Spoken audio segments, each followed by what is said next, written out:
सत्कारयोग मंच सरदार गुरचरण सिंह जी खड़े ने, ये साडे बड़े पुराने मित्र ने। सारे मेरे भरावो, बुजुर्गों, प्यारे बच्चों, मीडिया वाले भरावो, साडियां भैणां बैठियां ने। अज सानू कोई साडी कनपरी ते पिस्तौल करके नहीं लुटे, अज सानू कोई हथियार के बल ते नहीं लुटे, अज सानू लुट रहे ने कानून बना के लुट रहे ने। कानून कौन बना रहा है? साडे राजनेता। अज साडे टोटे का कारण कौन है? साडे राजनेता। हुण अंग्रेजां दा राज नहीं है, साडे देश दा राज। ते साडे देश दे जिहड़े नीतिकार सी, साडे देश दे जिहड़े नेता सी, उन्हां ने देश आजादी तो बाद वो कानून बनाए भी जिहड़े खेती करने वाले लोग ने, काम करने वाले लोग ने, वो अगे ना बढ़न,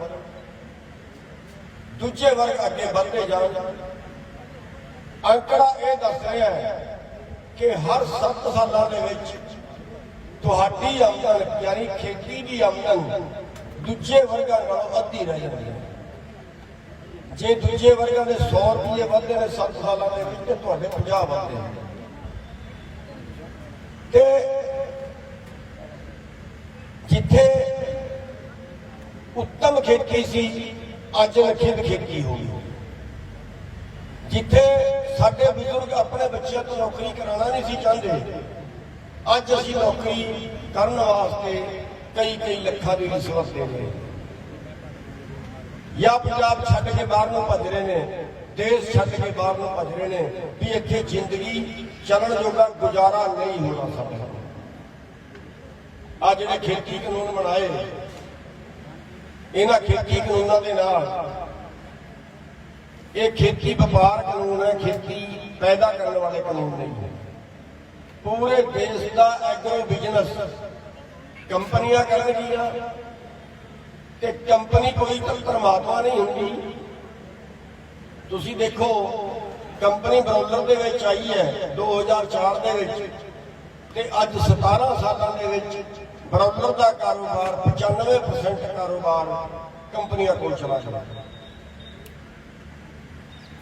इस तरह चाह के बागां का होया, इस तरह हुण सेब का होने जा रहा है। 25 रुपये किलो खरीद रहे हैं, 250 रुपये किलो बेच रहे हैं। तुहाडी जेब चों पैसा निकलता अमीर बंदे दे कोल जांदा है। ते हालत देश की यह हो गई है कि एक बंदे की आमदन एक दिन की 35 रुपये रह गई, जो सब तो थले वाला है, ते जो सब तो उत्ते वाला है, ਉਹਦੀ एक दिन की आमदन 2150 करोड़ हो गई है एक दिन की। एक फर्क पड़ेगा, यानी अमीर हर साल होर अमीर हो जाता है। अंबानी की आमदन इस साल के 73% वधी है, पिछले साल के 62% वधी सी। अडानी की 67% वधी सी पिछले साल। अडानी की आमदन पिछले साल 62% वधी सी। बाबा रामदेव की आमदन पिछले साल 100% तो भी ज्यादा वधी सी। एक साल के दुगनी तो ज्यादा। किवें? जिहड़ा तुहाडे हिस्से का खजाना सी, वो उन्होंने लुट के दे दिता। हर साल कई लाख करोड़ के टैक्स जिहड़े उन्होंने देने सी, उन्होंने छड्ड दिते जांदे ने।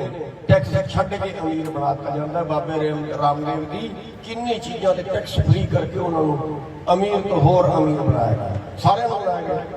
7 लाख करोड़ के टैक्स हर साल उन्होंने छड्डे जाते। हर 32 मिनट के विच एक किसान मर जाता है कर्जे दे विच। 7.5-8 लाख करोड़ कर्जा है। जे खेती का कर्जा लाइए, एग्रो इंडस्ट्री का कर्जा वखरा कढ़ दईए, ते जिन्ना पूरे देश के किसानों के कर्जा है, इस तो 2 गुना कर्जा कारपोरेट ने मार लिया। देश का कारपोरेट ने कर्जा मार के देश को कंगाल बनाता। 15 लाख करोड़ 15 लाख करोड़ रुपया बड़े घराणिਆਂ ने देश का मार के देश के विच ही बैठे ने, आपां कख नहीं बिगाड़ सकते उन्हां दा। क्यों? क्योंकि साडे राजनेता उन्हां दे नाल मिले होए ने, उन्हां दे एजेंट ने, उन्हां दे दलाल ने साडे नेता। तो अगर तुहानूं बचाण कौन आएगा? जे बाहर खेत को खाएगी, जे नेता ही सानू खाणगे, जे नेता ही सानू मारनगे, ते फिर बचाण कौन आएगा?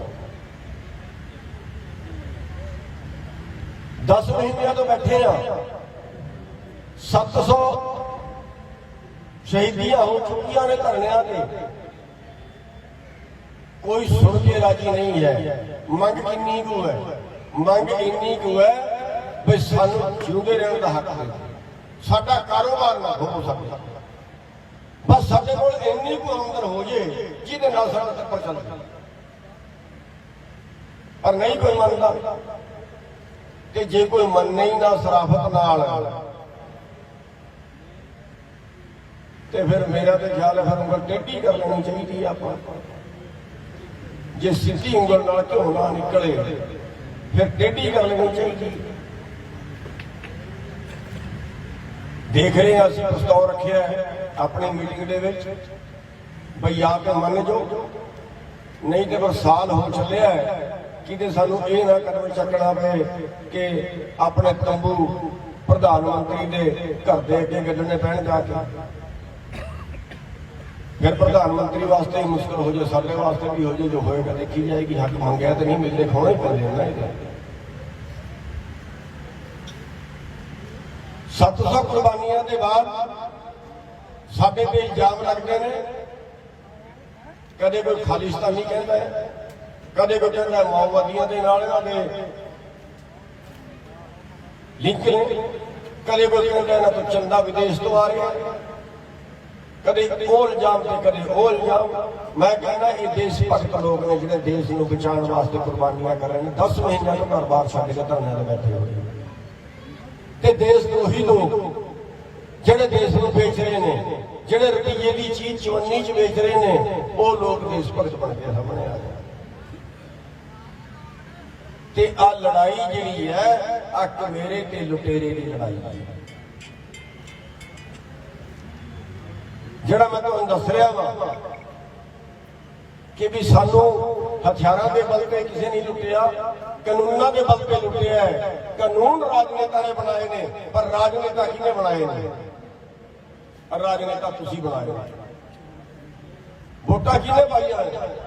तुसी पाईयां। कोई कांग्रेस का झंडा चकदा है, कोई अकालियां का झंडा चकदा है, कोई बीजेपी का चकदा है, कोई किसी का चकदा है। चक्की जाओ फिर।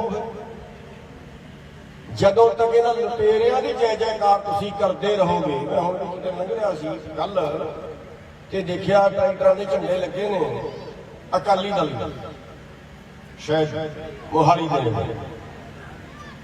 ट्रैक्टरां दे झंडे लगे ने अकाली दल। मैं कहना क्यों बहिष्कार नहीं किया आपां ने? आपां किहदी जय जयकार कर रहे हैं? जिन्हां सानू लुटिया है, जिन्हां सानू कुटिया है, जिन्हां सानू बर्बाद किया है, उन्हां दी जय जयकार कर रहे हैं आपां। ते जदों तक आपां उन्हां दी जय जयकार करते रहांगे, जदों तक आपां उन्हां नूं भजांदे नहीं, जदों तक आपां उन्हां दा बहिष्कार नहीं करते, उदों तक अपना हल नहीं कोई निकल सकता। जे आपां फिर उन्हां लोकां नूं ही ताकत देंगे, उन्हां लोकां नूं ही सत्ता दे विच फिर बिठावांगे, ते फिर तुहाडा हल कोई नहीं कर सकता। रखवा लो जे एक कानून वापस भी हो गए, फर्ज करो एक कानून वापस हो भी गए, तुहाडे जोर लाया, तुहाडे सारा कुर्बानियां देने तो बाद वापस हो भी गए। पहली गल तो यह कि इन्हां कानूनों तो पहला किहड़ा आपां सुखी सी, पर जे वापस हो भी गए तो फिर की गारंटी है कि अगे कोई इहो जिहा नवां कानून नहीं आएगा जिहदे नाल तुहाडा शोषण हो जाए। इन्हां ने तुहाडे तो खेती छडाउणी है। सारा कारोबार, सारा एग्रीकल्चर का कारोबार कारपोरेट ने करना है, कन्फर्म है, कोई रोक नहीं सकता। WTO की शर्तों के अंदर है सारा कारोबार खेती का ते खेती के बिजनेस का, सारा कारपोरेट ने करना है। हजारों एकड़ के प्लाट बनाने ने, कई हजार एकड़ के प्लाट बनाने ने, कंपनियों ने खेती करनी है। ते इस सरकारां तुहाडी कोई मदद नहीं करनी। बच सकता है बच सकता है, अजे भी रास्ता है, बच सकता है, पर ता बच सकता है जे तुसी बचाना चाहते हो। जे तुसी ही नहीं बचाना चाहते, जे तुसी ही ट्रैक्टर लैके बादल की रैली जाओगे, जे तुसी ही ट्रैक्टर लैके कांग्रेस की रैली जाओगे, फिर बचाएगा किहड़ा भी? तुसी अपनी सरकार क्यों नहीं बना सकते भाई? तुसी अपने विचों उम्मीदवार खड़ा क्यों नहीं कर सकते? तुसी तुहाडे च कोई अकड़ाने नहीं रहा, कोई समझदार नहीं रहा तुहाडे च कि पार्टियां को फैक्ट्री लगी वोटां दी। बई 80 तो 90 लाख वोट किसानां दी जिन्हां दे नाल जमीन है, ਜਿਹੜੇ ਤੁਹਾਡੇ ਮਜ਼ਦੂਰ ਨੇ ਉਹ ਵੀ ਤੁਹਾਡੇ ਨਾਲ ਨੇ, ਉਹ ਵੀ ਤੁਹਾਡੇ ਪਰਿਵਾਰ ਦਾ ਹਿੱਸਾ ਹੈ, ਉਹਨਾਂ ਦੀ ਕਿੰਨੀ ਹੋਣੀ ਪਤਾ ਨਹੀਂ। 59 ਲੱਖ ਵੋਟ ਨਾਲ ਸਰਕਾਰ ਬਣੀ ਹੈ ਤੇ ਸਰਕਾਰ ਨੇ ਸਾਰਾ ਕੁਝ ਕਰਨਾ ਹੈ। ਸਰਕਾਰ ਤੁਸੀਂ ਬਣਾਉਂਦੇ ਹੋ ਪਰ ਦੂਜੇ ਦੀ ਬਣਾਉਂਦੇ ਹੋ, ਇੰਨਾ ਵੀ ਫਰਕ ਹੈ। ਤੇ ਜੇ ਤੁਸੀਂ ਆਪਣੇ ਵਿੱਚੋਂ ਇੱਕ ਹਲਕੇ ਚੋਂ ਇੱਕ ਚੰਗਾ ਉਮੀਦਵਾਰ ਦੇਖ ਲਿਓ ਤੇ ਉਹਨੂੰ ਸਾਰੀ ਵੋਟ ਪਾ ਦਿਓ, ਉਹਨੂੰ ਆਪਣਾ ਐਮਐਲਏ ਬਣਾ ਦਿਓ, ਫਿਰ ਉਹ ਤੇ ਤੁਹਾਡੇ ਕਈ ਕੰਮ ਕਰੇਗਾ ਨਾ। ਹੁਣ ਕੀ ਹੁੰਦਾ ਹੈ, ਹਰਿਆਣਾ 'ਚ ਅਸੀਂ ਕਿਹਾ ਵੀ ਬੀਜੇਪੀ ਦਾ ਬਹਿਸ਼ਕਾਰ ਕਰੋ, ਵਿਸ਼ਵਾਸ ਪ੍ਰਸਤਾਵ ਹੈ, ਉਹਦੇ ਪੱਖ 'ਚ ਤੁਸੀਂ ਵੋਟ ਪਾਓ। ਉਹ ਕਹਿੰਦੇ ਕਿਉਂ ਪਾਈਏ, ਤੁਹਾਡੇ ਕਿਹਾ ਤੁਸੀਂ ਸਾਨੂੰ ਨਹੀਂ ਬਣਾਇਆ, ਸਾਨੂੰ ਬਣਾਇਆ ਜੇਜੇਪੀ ਵਾਲਿਆਂ ਨੇ, ਉਹਨੇ ਸਾਨੂੰ ਟਿਕਟ ਦਿੱਤਾ ਹੈ ਤਾਂ ਸਾਨੂੰ ਵੋਟ ਪਈ ਹੈ। ਜੇ ਉਹ ਟਿਕਟ ਨਾ ਦਿੰਦੇ ਤੁਸੀਂ ਸਾਨੂੰ ਵੋਟ ਨਹੀਂ ਸੀ ਪਾਣੀ, ਇਸ ਕਰਕੇ ਅਸੀਂ ਤੁਹਾਡੇ ਐਮਐਲਏ ਨਹੀਂ, ਅਸੀਂ ਜੇਜੇਪੀ ਦੇ ਐਮਐਲਏ ਹਾਂ। ਤੇ ਇਹ ਗੱਲ ਸੱਚ ਵੀ ਹੈ। ਆਪਾਂ ਤਾਂ ਪਾਰਟੀਆਂ ਨੂੰ ਵੋਟ ਪਾਉਂਦੇ ਆ, ਕਿਹੜੇ ਸੰਵਿਧਾਨ ਦੇ ਵਿੱਚ ਲਿਖਿਆ ਕਿ ਪਾਰਟੀ ਰਾਜ ਹੋਏਗਾ? ਕਿਸੇ ਸੰਵਿਧਾਨ 'ਚ ਲਿਖਿਆ ਕਿ ਪਾਰਟੀ ਰਾਜ ਹੋਏਗਾ? ਤੁਸੀਂ ਆਪਣੇ ਵਿੱਚੋਂ ਉਮੀਦਵਾਰ ਚੁਣ ਸਕਦੇ ਹੋ, ਤੁਸੀਂ ਆਪਣੇ ਵਿੱਚੋਂ ਚੰਗਾ ਬੰਦਾ, ਸੰਘਰਸ਼ੀ ਬੰਦਾ, ਇਮਾਨਦਾਰ ਬੰਦਾ, ਸਮਾਜ ਸੇਵੀ ਬੰਦਾ ਖੜਾ ਕਰਕੇ ਐਮਐਲਏ ਬਣਾ ਲਿਓ। ਇੰਨਾ ਵੀ ਤਾਂ ਕੰਮ ਹੈ, ਉਹ ਤੁਹਾਡੇ ਹੱਥ 'ਚ ਬਟਨ ਦੱਬਣਾ। ਇਲੈਕਸ਼ਨ ਪੰਜਾਬ ਦੇ ਵਿੱਚ ਆ ਗਿਆ, ਇੱਕ ਕੰਮ ਤਾਂ ਤੁਸੀਂ ਆ ਇਸ ਵੇਲੇ ਤਿਆਰ ਹੋ ਕਰਨ ਵਾਸਤੇ, ਜਾਂ ਫਿਰ ਉਹਨਾਂ ਨੂੰ ਪਾਓਗੇ ਵੋਟ? ਉਹਨਾਂ ਨੂੰ ਵੀ ਵੋਟ ਪਾਓਗੇ ਜਾਂ ਆਪਣੇ ਕੋਲ ਪਾਓਗੇ? ਦੱਸੋ, ਹੱਥ ਖੜੇ ਕਰਕੇ। ਆਪਣੇ ਕੋਲ ਪਾਓਗੇ, ਇੱਕ ਬੰਦਾ ਖੜਾ ਕਰ ਸਕਦੇ ਹੋ। ਤੇ ਦੂਜਾ ਆ ਜਿਹੜਾ ਸੰਘਰਸ਼ ਚੱਲ ਰਿਹਾ ਹੈ, ਇਹਨੂੰ ਮੇਰਾ ਖਿਆਲ ਹੈ ਥੋੜਾ ਜਿਹਾ ਹੋਰ ਤਿੱਖਾ ਕਰਨਾ ਪਏਗਾ। ਉਹਦੇ ਬਾਰੇ ਸੰਯੁਕਤ ਮੋਰਚੇ ਦੇ ਵਿੱਚ ਪ੍ਰਸਤਾਵ ਰੱਖਦਾ ਅਸੀਂ, ਤੇ ਜਿਵੇਂ ਹੋਏਗਾ ਸਾਰਿਆਂ ਦੀ ਸਲਾਹ ਨਾਲ ਹੋਏਗਾ। ਪਰ ਕੋਸ਼ਿਸ਼ ਇਹ ਕਰਾਂਗੇ ਵੀ ਇਸ ਵਾਰੀ ਜਿਹੜਾ ਇਹਨਾਂ ਨੂੰ ਆਪਾਂ ਦਬਾਅ ਸਰਕਾਰ ਤੇ ਬਣਾ ਦਈਏ ਬਈ ਯਾਦ ਸਰਕਾਰ ਨੂੰ ਸਾਡੀ ਗੱਲ ਮੰਨਣੀ ਪਵੇ ਤੇ ਆ ਫੇਰ ਇੱਕ ਵਾਰੀ ਝੰਡੇ ਖਾ ਲਿਆਂਗੇ ਆਪਾਂ। ਹੋਰ ਕੀ ਹੋਏਗਾ ਹਰਿਆਣੇ 'ਚ? ਤੇ ਮੇਰਾ ਗੱਲ ਹੈ 20-30 ਵਾਰੀ ਤੇ ਆਪਾਂ ਖਾ ਚੁੱਕੇ।